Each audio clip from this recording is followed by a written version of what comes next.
It's car con carne. Let's eat in the car. It's car con carne. And now here's the star of our show, James Van Alstyne.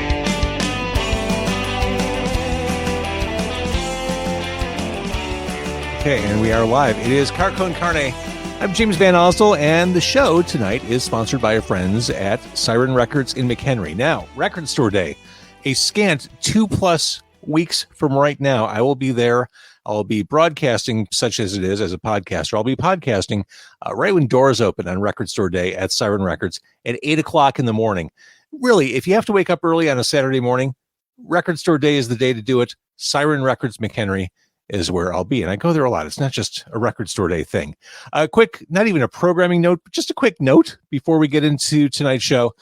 Earlier this week, I launched a new Kickstarter. It's been a decade since I went on Kickstarter, did the crowdfunding thing. It's something that I've been working on, thinking about for a while, and I'm super excited about it. Along the lines of vinyl, I am kickstarting a new project called Phonation, a Chicago podcast compilation. The thing is, podcasting, it's digital. You can download podcasts. You can listen to them anywhere. This podcast compilation will be on vinyl, the highly sexy, ultra desirable vinyl format for podcasts. I know what you're thinking. That's nuts. That's part of the appeal. 10 Chicago podcasts, not including this one. This podcast will not be part of it. I wanted this to be open to 10 podcasts you may not have heard. Phonation is currently crowdfunding on Kickstarter. The link's on my Kickstarter, on my Instagram, Facebook, Twitter, etc. I'd love you to contribute. In fact, if you are watching or listening on Thursday night before midnight, mere hours remain for the special first 48 hours reward. If you pledge within the first 48 hours, you can get a copy of Phonation at a much lower price, hand delivered. If you're in the city or suburban Chicago area, I will bring it to your door. That is something you can get right now up until midnight. Otherwise, you can still get the record, but it doesn't come with me, so to speak. So please help out. I really want to make this a reality. I think it's good for the Chicago community, the Chicago podcasting community, vinyl enthusiasts, just in general. I like putting new ideas out there. So thank you for your consideration. And if you can't afford it, let's face it, it's been a shit show of a year. If you can't afford it, if you could at least share and talk about it, that'd be amazing. So my guest tonight comes to us from the West Coast. He is Alex Botkin of Lavasocks Records, who is no stranger to putting out records, and we'll get to that. And I think to start the conversation, Alex, we should explain for those who don't know, although it's inconceivable, for those who don't know, what is Gilman Street? Gilman Street is a Bay Area DIY all-ages collective venue.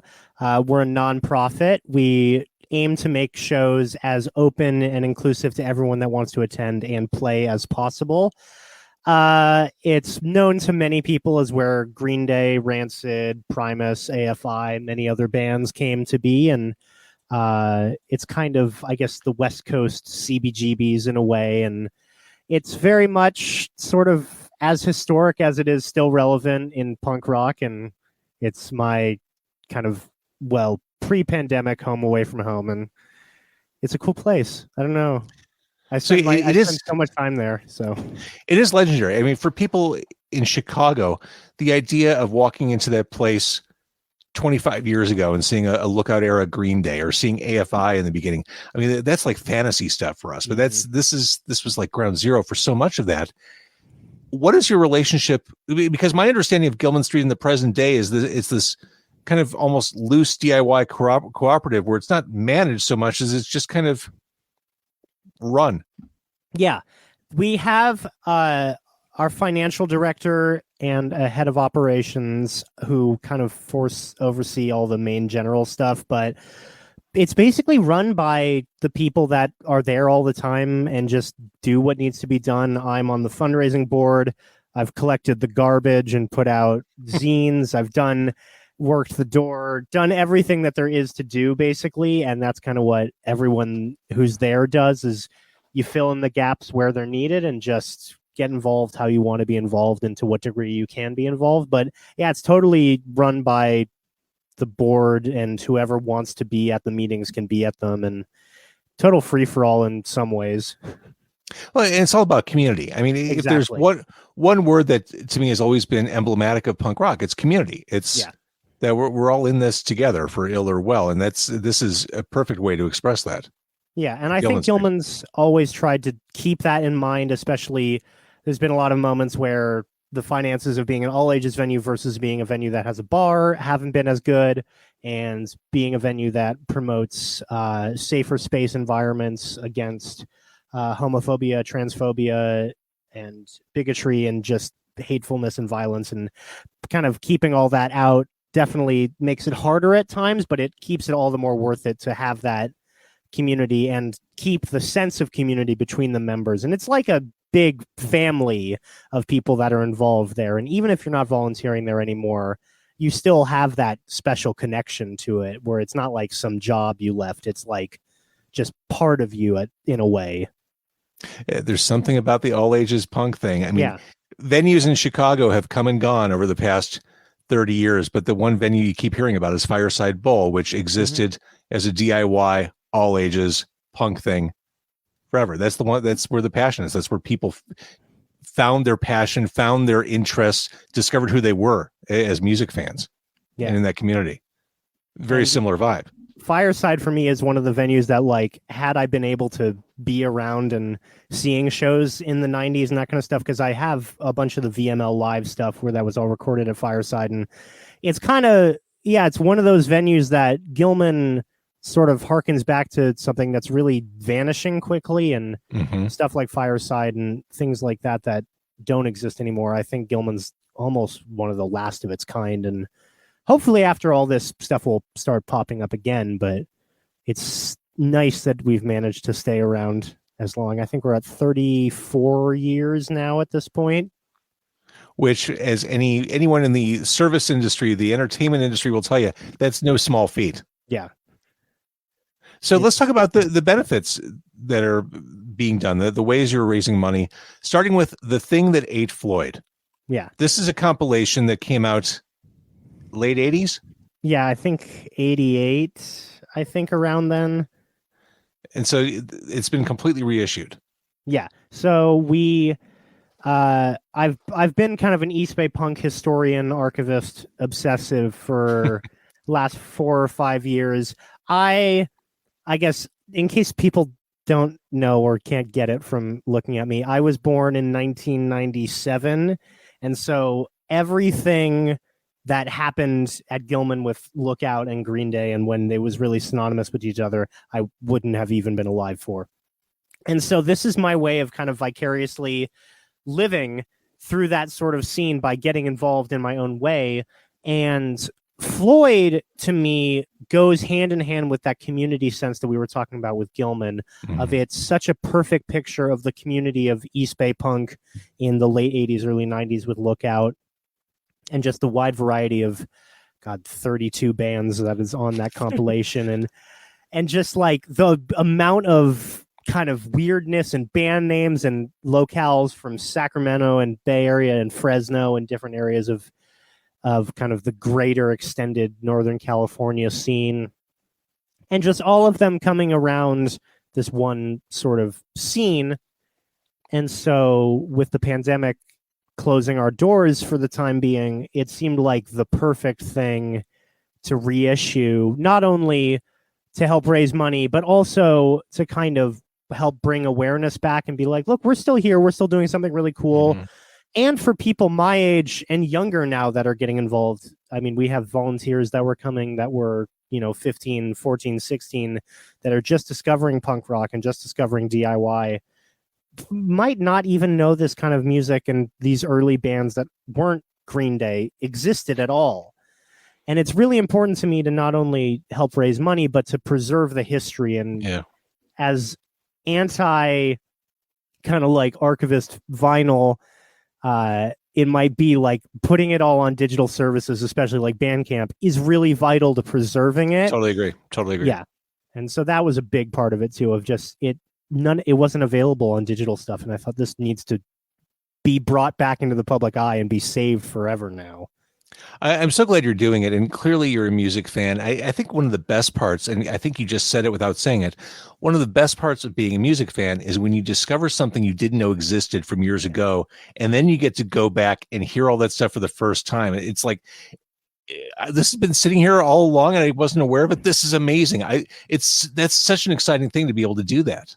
Exactly. And that, like, my epiphany moment was, I think, 2016, 2017, hearing this stuff for the first time and reading Larry Livermore's books about Lookout and discovering all this. And if someone else can have that moment that I had of just that discovery of like, wow, this happened and this whole scene, and maybe inspire people to want to play music or get into that genre, or just, for me, that compilation was so much about like, it's okay to be really weird and wacky in music, and these bands are like, just don't have any care about like making it really pop savvy and hooks and really marketable. It's just whatever. And I think that's something that might not get as much press as the really popular marketable stuff, of course. So it's cool to give people that chance to have that moment that I had of discovery of like, wow, maybe you'll find your new favorite band. And what a scene it was. I mean, here's a compilation that has Operation Ivy,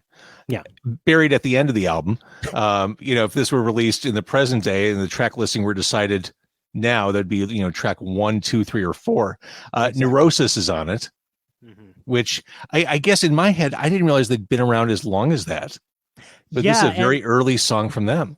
Yeah, and they started back, I think, 86 or 87 as sort of like a hardcore punk trio, and this is kind of the tail end of that era before they got into sort of the really took a different turn. Yeah, definitely. And they're awesome too. No Use for a Name is, I mean, they're familiar punk rock brand names on this compilation. It's just amazing. And you put this out, 33 songs. Oh my God.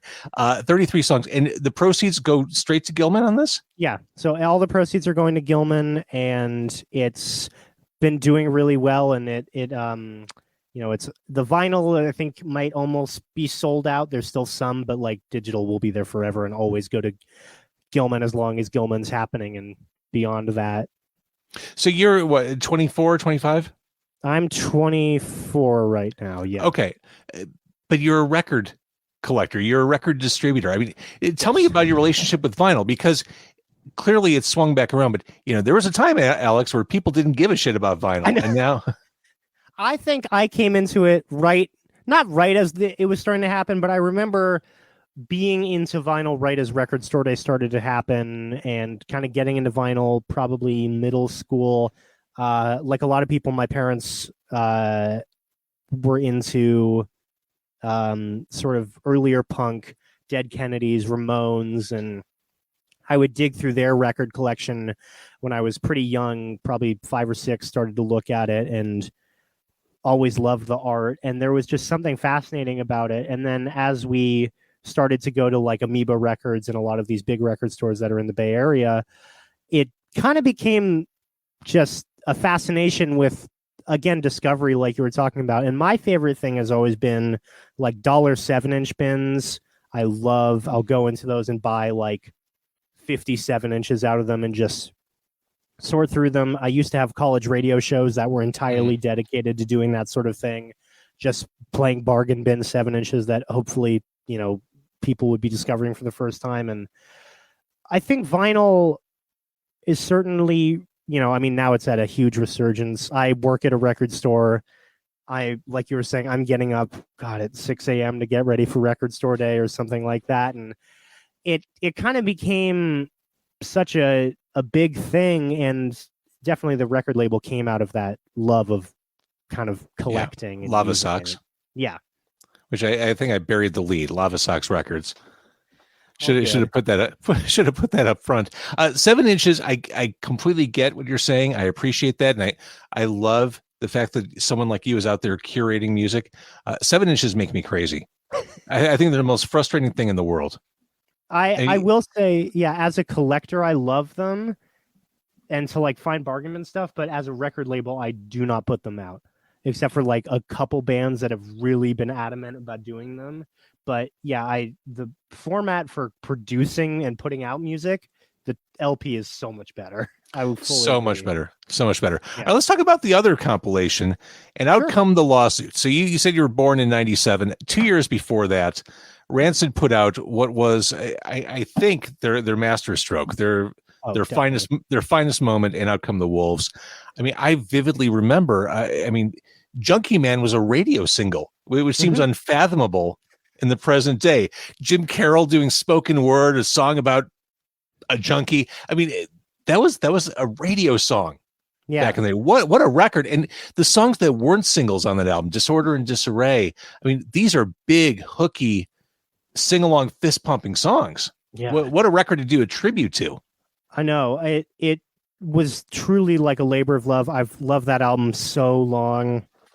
And a huge part was like I play bass, and like Matt Freeman's bass lines on Journey to the End of the East Bay and Maximum Murder, and everything is like just this awakening of like, whoa, you can do that, and like still like in a punk band you can have that level of like bass mastery. And back in 2019 I put out this cover comp for Green Day's Dookie, and that was a really fun project. Kind of came from the love of these like lookout comps like Floyd and stuff like that, of bringing together a bunch of different bands. And it was such a perfect thing of bring a bunch of bands that might not necessarily be on one thing together, typically due to genre differences, and then get them all over one thing because of the love of Green Day. And then the next obvious choice was Out Come the Wolves, because for me it was one of the most seminal East Bay punk albums and just punk albums in general.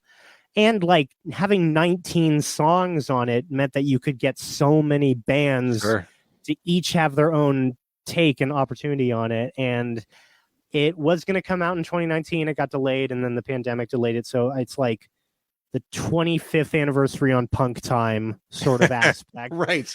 So it's kind of, I guess like the 26 and a half anniversary sort of tribute, but yeah, it is a deep album. Yeah, there's so much there. Wildly influential. It still sounds current and modern to present day listening. Tell me who's on the comp. I know you've got Public Safety, Adult School. Yeah, so got a bunch of local bands. A lot of the people that I played with before.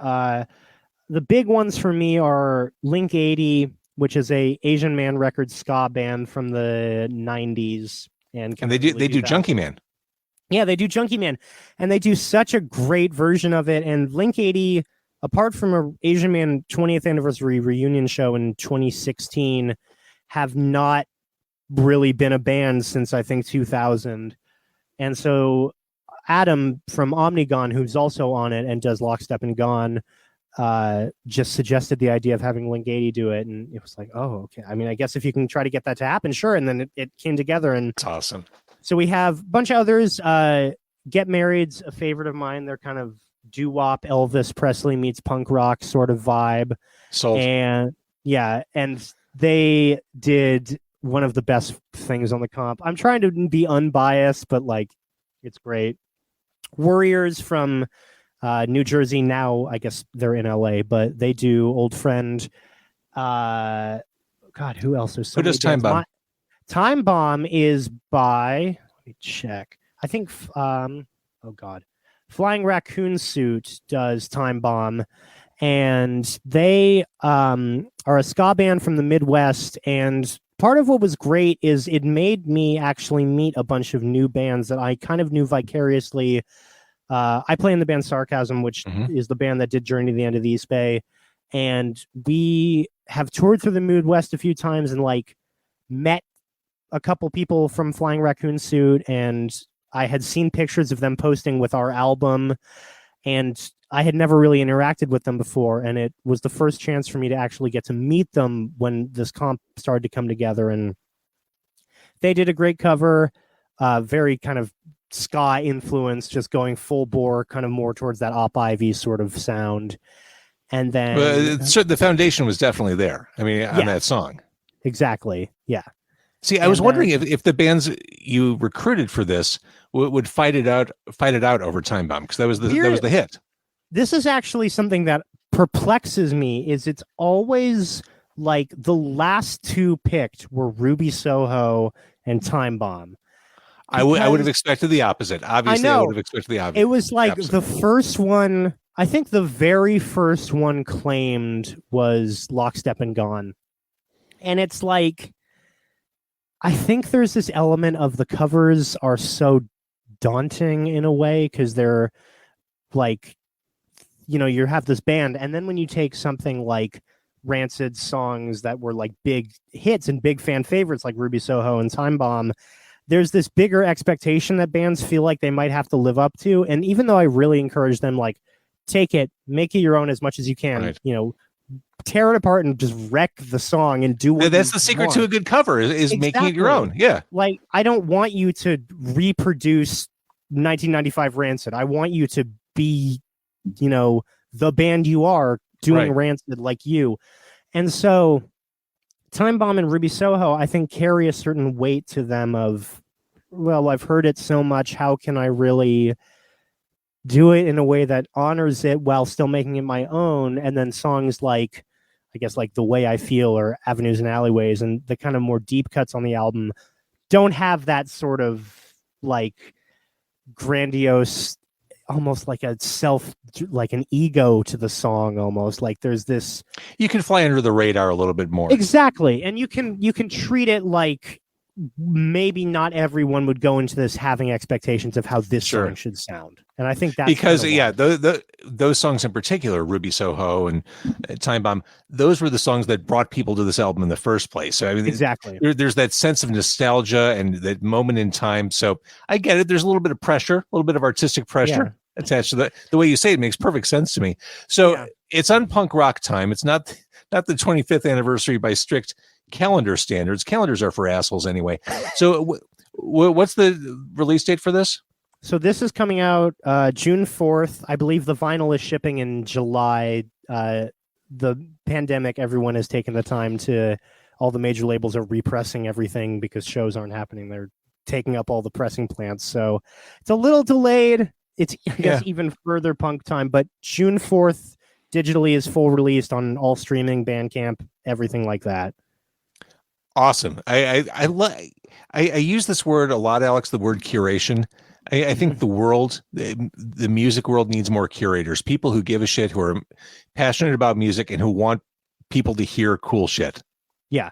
I'm very glad you say that. Cause like, to me, I like the archivist in me is part of what people I think are a little weird about I try to preserve and keep stuff, like, especially it comes back to even like show flyers or I try to record bands that play Gilman now. Like, if they're cool with it, we try to record live board recordings as much as we can. And I get it. Try to make it so it's like, you don't want in 25 years someone to be like, oh, I wish I had done that, or like, wish that had been kept. And I think I love the music, but yeah, there's a huge element of kind of that archivist curation.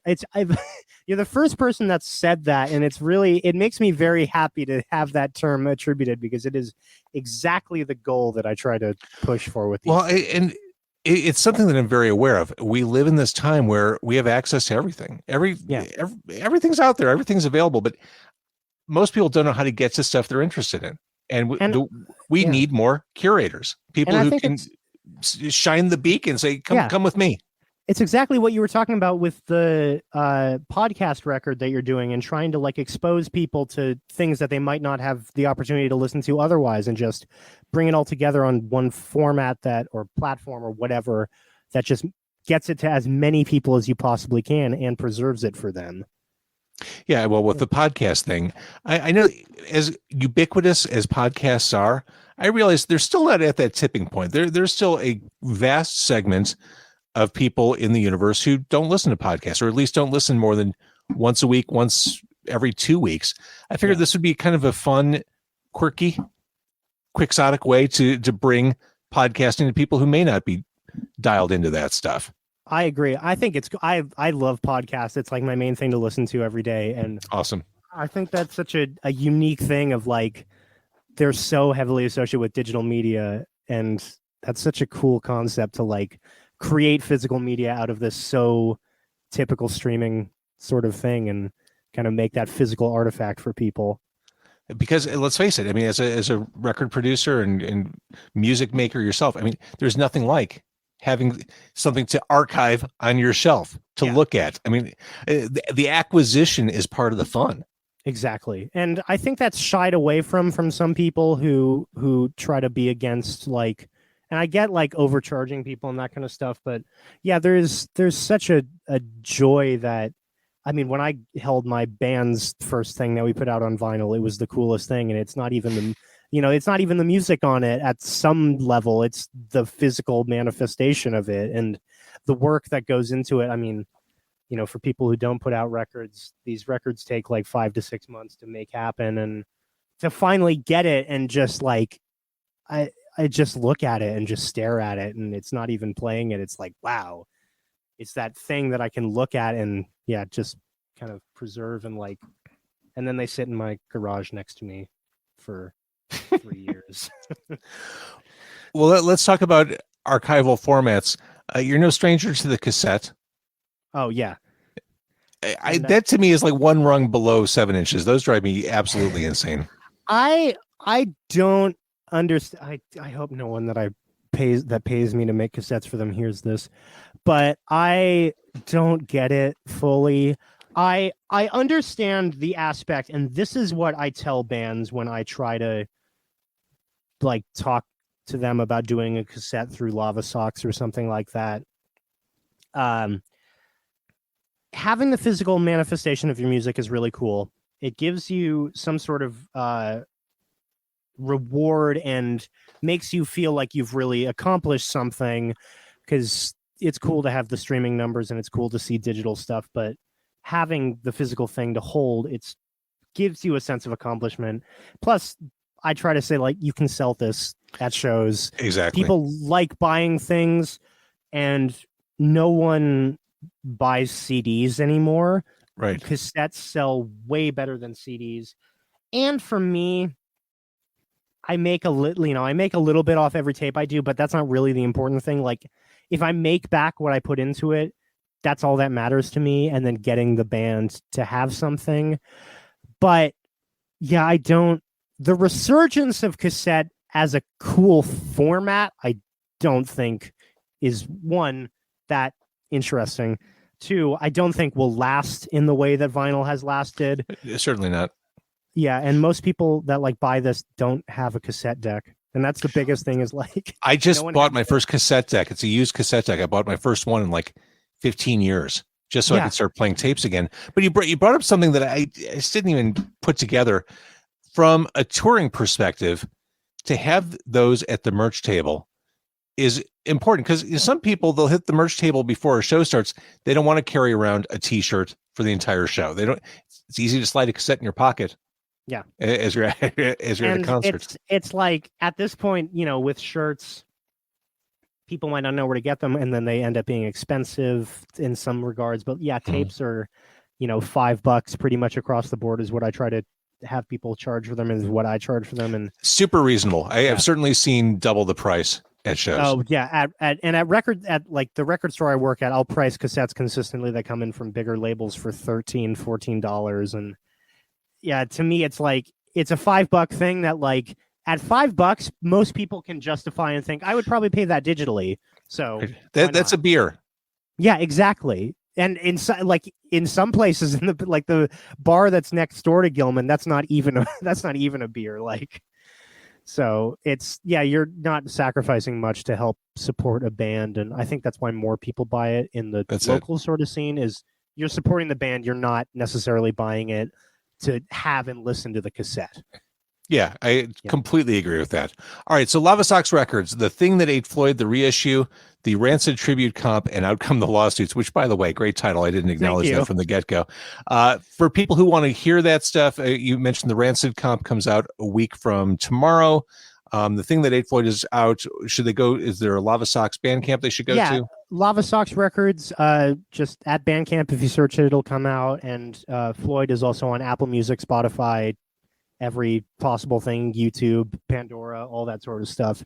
But Bandcamp's great. Bandcamp gets the most money to go to Gilman as possible. It's just $10 for 30 33 songs, which pretty good deal. And if you want to get the vinyl, I think it's Lavasocks at Big Cartel is the web store, and the Rancid comp is on my co-releaser Sell the Heart Records Bandcamp. Love it. All right, Alex. Oh, and people should listen to Sarcasm when they're done with all that. Thank you. Thank you for doing this. I'm going to have you hang on the stream here for a second as I wrap up the live feed. Thank you, everybody, for watching. Thank you for listening. That's Alex Botkin. Go listen to his comps because they're fucking awesome. Thank you.